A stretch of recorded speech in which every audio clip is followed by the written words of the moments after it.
Hi everyone, welcome again. And so this video, what I'm gonna talk about is about fieldwork. As I told you at the beginning of the course, I studied cultural anthropology from my bachelor's all the way to my PhD. So when I was in my bachelor's in Mexico, I studied at the National School of Anthropology and History, which is a pretty renowned school on anthropology school throughout the Latin America in particular. So the school has a tradition of teaching its students anthropology from a practical point of view. So we learn the theory, of course, but we are always learning the tools, the how to do the research, how to think in terms of research. From the get-go, from my first semester in that school, I went and did fieldwork. We started doing fieldwork. My second semester, I became part of a research project that was led by a professor. And I started being part of this group that went to the Sierra Tarahumara in Chihuahua, in the region where the Raramuri live, or the Tarahumara indigenous people live. So before I explain to you in more detail about fieldwork and how I learned to do fieldwork, and then the importance of fieldwork in anthropology, I just wanted to give you an idea of the Sierra Tarahumara, where it is located. So this is the region of the Tarahumara. So it's the Sierra comes all the way from the US, Sierra Madre, and it comes down here, no, this way.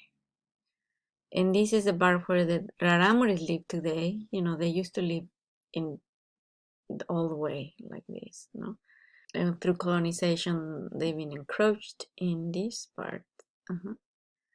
So this is in terms of the map where it is located. This image is an image from the Sierra.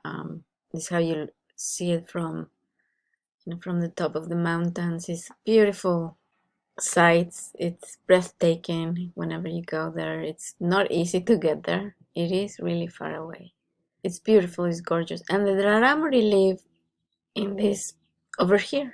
You can't see they live in little, very small villages. So the Raramuri live in both in two areas, tend to move around within the same space. They when it's hot down in the valleys and down in the rivers, they'll come up on top of the mountains, and when it's cold and it snows over here, then they go down and to warmer weather. So they have so this is from where the rivers are. I wanted to share with you how I was trained to be an anthropologist, to be an observer, and to write ethnography. So our method is called participant observation. So we are supposed to go to the places, to whatever it is we're observing, and be there, be a participant in it, in the phenomenon, in the community. Of course, there's a lot of, we have questioned this method, this part of the method, in the sense that we are never going to be, a local, no? We're always outsiders. So we need to be conscious of that, of this constant movement between the outsider-insider gaze, which is a movement that anthropology does. But doing ethnography implies training the way you observe, is observing in detail, and being careful in the way we describe. And to do this, we have to train our gaze, the way we see and the way we write. So when I learned, one of the first things that my professor gave us, and us is because we were a group of students, it was an observation guide. No?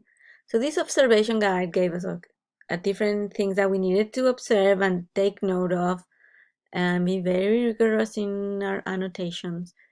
And later is that I learned that every time we're training in something, we're trained from a perspective. So for us, we were being trained as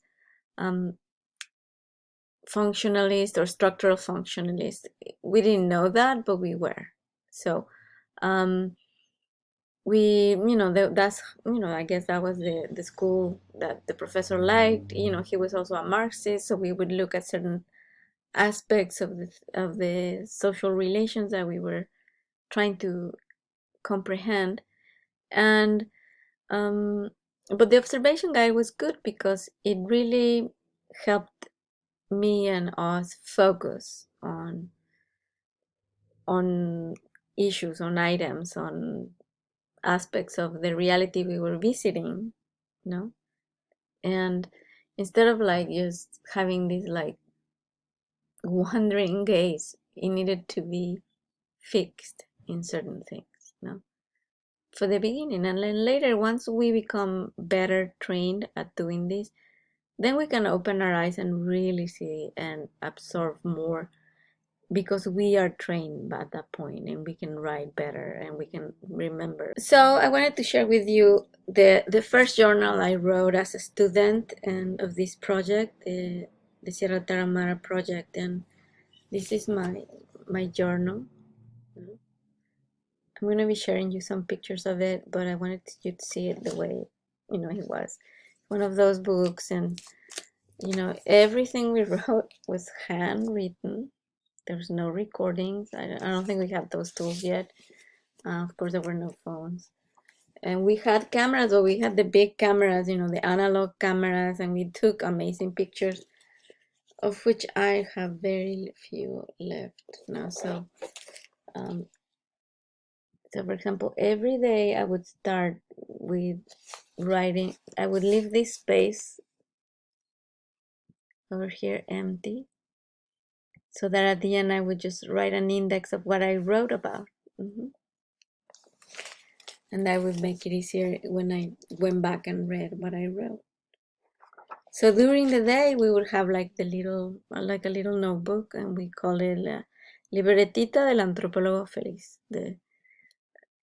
like the happy anthropologist booklet, so that we would write, little notes quickly, as we're seeing things or hearing things, learning things. And then at night, when you sat, we would sit and take the time to write our journal entry of the day. And all those little notes that we took would come into the journal, no? So I'm going to show you next some pictures of the observation guide and talk a little bit about it. And then of the things that I wrote, some things that I wrote just as examples of how I was being trained. So this is a picture of me in one of my field trips. I don't know if the first one, I think this is the first field trip I did. And, we would carry everything with us back. We would have a backpack and bring everything with us. The food for the whole month. We would stay for a whole month in one of the little villages. In this occasion, I went to Coyachique. And so it was quite the adventure from the perspective of a young person, of course. It was amazing, no? And I still remember it with a lot of love. This is a picture of the view that we had on our first season at the Tarahumara. This was the house of Juanito, Juan Villegas. And this is the other side of the mountain. There's in between, there's like a little valley and a river in between these two mountains. So the view was gorgeous. Juanito, this was his land that he would, put the seeds, plant corn, and harvest later. So this is when we weren't. This is before Semana Santa or Holy Week, which is when they prepare the fields for the whole cycle. No, this is we're sitting here outside of Patricio's house. This is Patricio, and this is how they make their houses, with the rocks that they have around. And this was our little house. So this one, you see the adobe walls. This was the school. So they have unitary schools, for all kinds of grade levels. And we were here at a time in which they didn't have school. So they gave us this place for us to stay. And like this, I brought this with me, and we would cook here, and as figures, we always have to figure things out, and which is what you have to do whenever you go visit a place, especially if you're staying there and kind of living in the place, no? So like this is me dressed in the Taramara dress, and the women really liked it when we dressed, the way they dressed. I don't know, they really appreciated that, and they are their approach to us would kind of like be more open. So from my journal, this is the first journal, so I have the information of that first season is primera práctica de campo, where, comunidad Coyachique, Sierra Taramara, with whom, my professor and the research project's name, and then are the dates, no? There's almost a month. And then, so this is what I did after the fact, no? And then we have the index for the journal, and then I guess this is my first entry. This is my first fieldwork season. The region I'm going to go is Sierra Taramara, which is part of the Sierra Madre Occidental. The latitude and longitude, etc. No, so what are the goals? In the first instance, to get to know the Raramuri life, the region they live in. The approach is through observation of the differences with respect to my own culture, using the general observation guide. No, so this is kind of how we had to be very methodic. Little close up. So this is the observation guide, no? Which is what I wanted to show you a little bit more. So he calls them indicadores or indexes of which is the things that we need to observe, no? The geographic location, the the different roads or ways to access this community, the internal communication, so the different internal routes or roads that they have, the geographic and ecological characteristics. So it's like a like a little guide of what we needed to be paying attention to, no? And I think like without it, I would have missed a lot at least in the registration of it. In my journal, I wouldn't have written about it. I would always go back to the guide and say, "Oh, did we see any animals today? Oh yeah, we saw whatever we saw." No, mine. If they had livestock, what kind of agriculture they practice, etc. No, so that was a very useful guide. So this is a little closer look at it. Of course, it's in Spanish. And then this is the way I was telling you I wrote the diary. I would leave this space empty at first, and I would just start writing, no? So then later I would name it. Okay, so this is the when I woke up, and then we first visited in this day. We first visited Patrocinio's house. So then there's a whole description of this visit, no?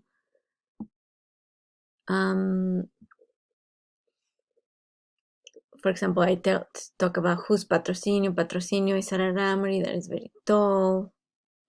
He expresses himself very well in Spanish, etc. No? And then every day I would write the new words that I learned, no? So for example, this day I learned Nakorache, which is mariposa, which is butterfly. Chihuacari, which is Chihuacari lamum, which is morado or purple. Láname, amarillo or yellow. Repochiqui, I don't know. Oh, it's one of the rocky formations of the mountain. Queomerto, I can't. Waru raramuri, waru rihoi.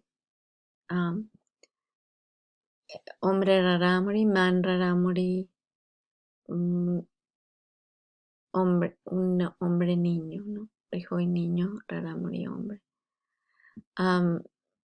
So these are, the little things that I would be learning, and I would just write them, and that's a way in which we have to always write the new things we learn, and in particularly words in the language, because if we're learning the language, And then I would always write my thoughts like little poems.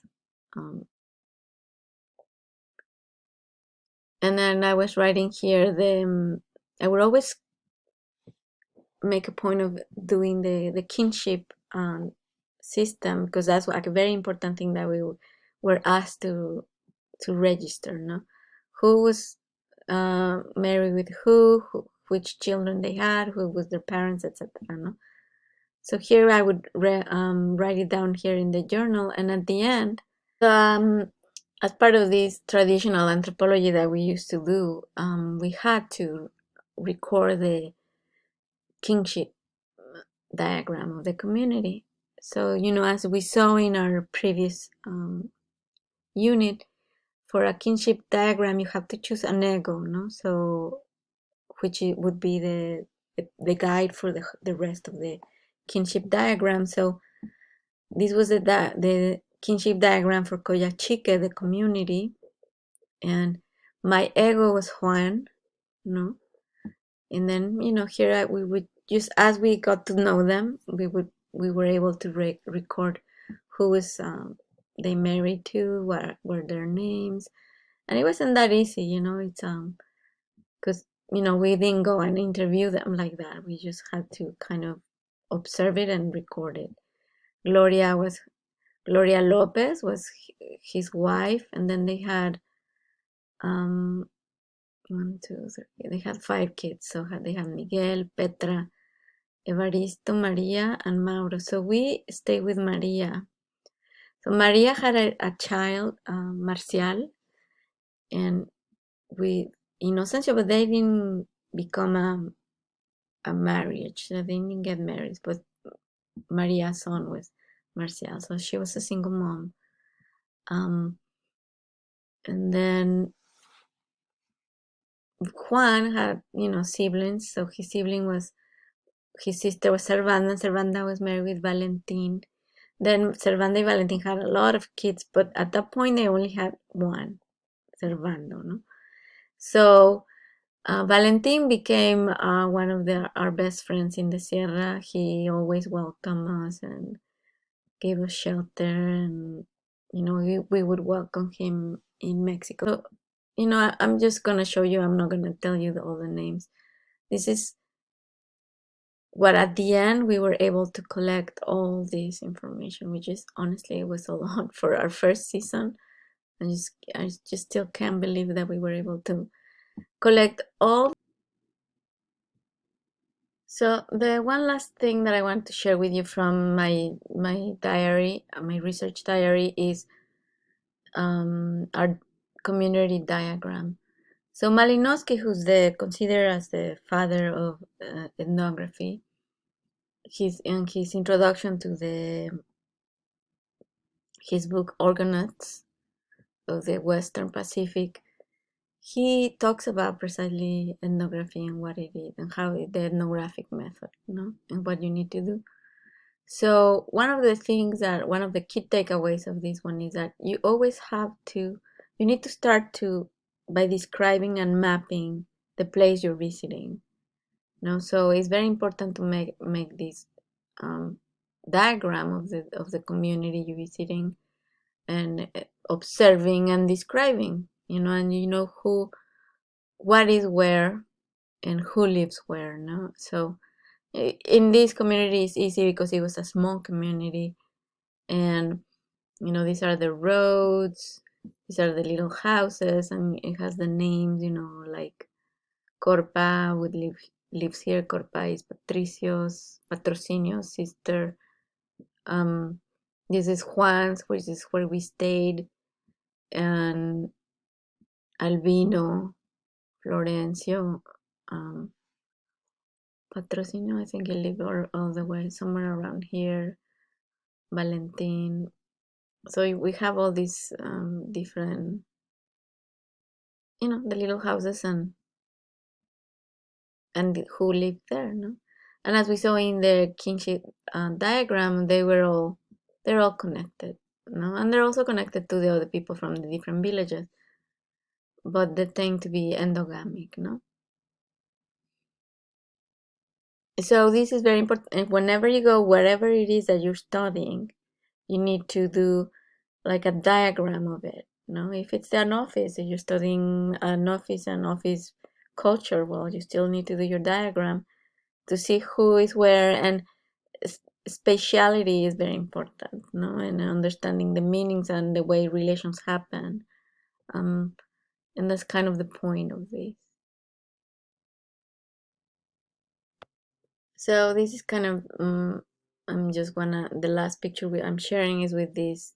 This is my friend Ana Paula and I, and in this first season of the Sierra, our work in the Sierra, um, and we ended up going every semester. After the end of every semester, we would go there, and we really got well trained into being good ethnographers and in participant observation, and also in learning to be. It also allowed us to be able to be critical of the questionable things that are come with this method, no?